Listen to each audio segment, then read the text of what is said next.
Welcome.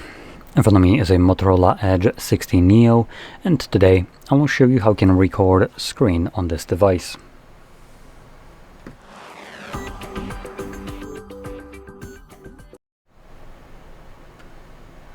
So, to get started, you'll want to swipe down from the top of your screen and then swipe down once again to reveal all the toggles that are added into this list. On one of the pages, hopefully you can find screen recorder, and for me it is visible on the second page right over here.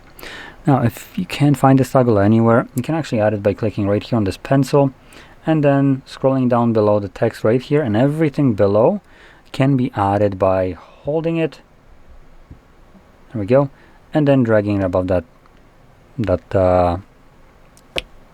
sentence right here, and it will stay added when you go back. So anyway, once we have access to our screen recorder, first time around we can hold it, and this will take us to the settings, allowing us to change some of the options to give us better quality. So if resolution isn't set to 1080p for you, I highly urge you to do so. In terms of frame rate, it might be set to dynamic. I would actually choose 60 right here. This would lock the frame rate to a stable 60 frames per second, giving us nice smooth visual quality to it, and also limiting some wonkiness that dynamic might introduce, and completely foregoing the choppy 30 frames. Now we have recording limits for time and size. You can set those up if you want to. I like to keep them unlimited. This means that the recording won't just abruptly end for arbitrary reason like time or space. In any case, last one is record touch points. This will record a semi-transparent gray dot wherever your finger was pressing the display. It's a good option for videos, for instance, such as this one, if I was recording the screen instead of camera view. This would make it easier for you to see what I was pressing with my finger on a display where you just see the display. I'll enable this just so you can see how it looks like. And going back to the first option, which I kind of skipped over, we have avatar, and what this refers to is an actual selfie that you can add to the recording. And this circle that you can see right here and here is the actual size that you will see on your screen somewhere, which you can drag it around if you choose to enable your selfie. Anyway, once everything is set up, we can close this. There's nothing to save, it automatically gets applied. And let's find the toggle and tap on it once. This will bring up the recording options. So here we can change additionally things like the audio, which wasn't visible there, and we can choose to record microphone, system, both, or nothing. Now for people that want to record both your microphone and system sound, I would recommend using either some headphones or muting the sound of the phone completely. Because what might happen alternatively is when the phone records system sound, it does it internally, then it plays it through the speakers, at which point microphone that is trying to listen to you might pick up the system sound again, and this would create an unwanted echo effect. Now if I'm correct, muting your media on your like physically right here so you can't hear it doesn't actually affect the recording audio itself. So even though you can't hear it, I believe screen recorder can still record audio that will be audible to you if you play it back, obviously once you turn the volume back up. In any case, here we have the camera toggle and also the touch points again, and last thing is record entire screen or single app. I like the entire screen, so that's what I'm gonna stick with, but it's completely up to you. Click on record, it starts a 3-second countdown, and with a notification usually, there we go, begins recording. So whatever you'll do right now will be recorded for the most part, and we have some options in here. So we can, for instance, draw, we can choose the sound on the go, can enable that selfie,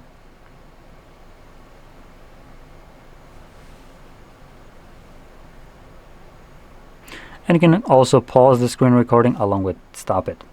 Now before I do so, let's just open up something like an application.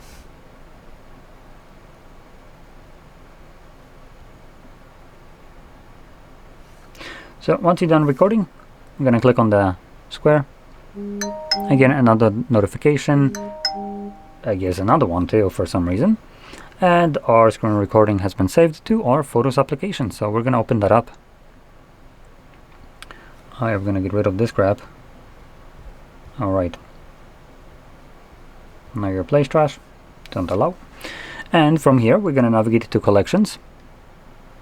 And in collections you will find screen recorder album, and in this album you'll find strictly screen recordings and then nothing else, which makes it super easy to find whatever you would be looking for. And here is the screen recording that I've captured. Now while this is playing back, I do want to quickly talk about a couple things that you might sometimes encounter. So what you might encounter is you won't be always able to record the screen or also take screenshots. These go hand in hand because they use the same feature of Android, so I'm kind of shoehorning it in here as well. And this happens because applications have the ability to disable drawing over other applications. I think that's how the feature is called. Now the name doesn't really matter. You don't have the option to change it or even find it. So once an application chooses to do so, that's it. You can't really do anything with that. And this is done for privacy and security of the user, at least initially that's what it's supposed to be for. And it's primarily going to be used by bank applications. So they do it to protect you in case you have some kind of malware on your device that would try to use screen recordings or screenshots to try and see what kind of pins or passwords you use to access your bank, and then just send that video recording to themselves so they can access your bank on their own device. So obviously for this purpose it's a great feature that prevents you from basically being hacked, but it doesn't let you capture, for instance, confirmation of a payment. Now there is a solution. Usually when you open up a confirmation of the payment that you have made that you want to get or if you open up the payment that you have made and you want to get a confirmation of it, that's what I meant to say. When you have it open, you'll have these kind of three dots usually somewhere. You can click on them and it gives you a window usually that has a bunch of options. One of them would be download a confirmation or something along those lines. So it basically solved that problem. Now streaming platforms also do the same thing. They don't do this though to protect you. They do it to protect themselves from piracy on your behalf without ever even you having to consent to this, even though it's your device. So quickly talking about this, so they do it in case people would want to pirate their content, but hey, if they're pirating their content through screen recording, they're doing it the wrong way. They should be using Streamio with Torrentio. That's much better. You can thank me later. But for people that just want to capture something in a show that they're watching or movie, you technically are legally allowed to do so. That's what fair use exists for. Now, I'm in no way a lawyer, but there is a precedent where you can capture 30 seconds or below of something and share it online without any kind of copyright claims to this, as it's protected by fair use. So because Netflix, Apple TV and all the other cons decide to remove that thing from our ability, because God forbid you were to actually pirate it the wrong way, which again use Streamio for that. I'll be showing you how you can circumvent this BS because it has no place. I personally have never agreed to this. I don't even own a Netflix account, and yet Netflix comes pre-installed on my device and decides that, yeah, screw you, I'm going to be blocking your screenshot and screen recording just because I'm open. I didn't install it. I never agreed to it. I never even had an account with Netflix, so no, I never agreed to it. They can go kick rocks, and I'll be showing you how you can basically circumvent this. And for this purpose, we're going to be opening up a browser and in Google search primarily, because Google gives us Reddit results, as they do have a deal to index that for now. We can search for all kinds of different things. For instance, things like alternatives to CloudStream or alternatives to Popcorn Time, or pstream alternatives, or pstream.mov, I think it's MOV, or maybe free alternatives to Netflix or Apple TV or anything else, right? Now we'll be using the pstream one.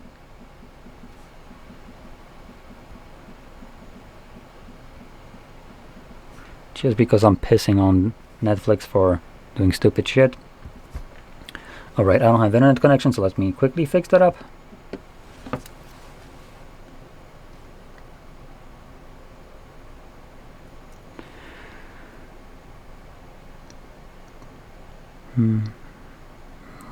Okay, we're good to go. There we go. So the name of the website here doesn't really matter. It's not like we're going to be going to it. That site is no longer working. It's one that I used to show on videos like this, but it got taken down. So I'm just kind of using it as a reference point because it still gives us Reddit results. So we're going to click on it, and you can see Reddit thread is called r/piracy. And one of the first things you will see is a bunch of links to different sites. Now I have no actual clue if any of them work here. Doesn't really matter. I'm trying to give you an insight on how to find these sites rather than give you the sites, because chances are by the time you're watching this, none of them could potentially be working, and that would be normal, I would say. But by you knowing how to find them, this would be a little bit more beneficial to you. So these might not work, but you could find, for instance, by mistake, a 4-letter .net website that basically catalogs all of these different sites like these ones, along with their alternative domains. And that basically makes it super easy to find. Pick whichever one you like the most out of literally dozens of them in a list, and if one stops working, you can find on that site another one. So anyway, I do want to also quickly talk about, this is called r/piracy, right? Now, like I mentioned before, I'm in no way a lawyer, and this is just as far as I understand it. If you own an active subscription, that's what I meant to say, with Netflix, and I will be using Netflix as a example for the most part here.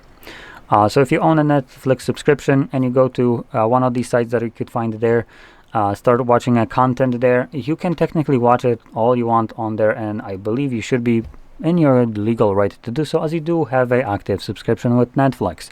We're talking about, for instance, things that are available on Netflix. So you wouldn't be, for instance, even though you have active subscription on Netflix, you wouldn't be watching here legally things like, for instance, Silo, that would be on Apple TV only. But for instance, Stranger Things should be fine. So by going there, you should be fine to view anything that will be available on Netflix for free. I mean, well, you do have a subscription, but going here, technically you don't need anything. And capturing it, screenshots are fine. Screen recordings, 30 seconds, you're good to go for sharing it. You can technically capture more of it, I believe, but if you don't share, it doesn't really matter. You pay the damn subscription. Now, if you are going here, viewing, capturing content that you technically don't have an active subscription for, that could fall under piracy. So piracy doesn't just cover sharing, it also covers viewing something that you shouldn't be able to view. These stupid companies would like to say that you're stealing their content, but to be fair, I couldn't give a shit less what you do. I have the approach that if buying isn't owning, piracy isn't stealing, so they can be, bitching about whatever they want, it doesn't really matter to me. So at the end of the day, be aware of that. I don't think there is much of a chance that you would ever get a knock on the door because of this, but just be aware, just in case. And if you feel a little woozy about it, you can always use VPNs. In any case, if you found this very helpful, don't forget to hit like, subscribe, and thanks for watching.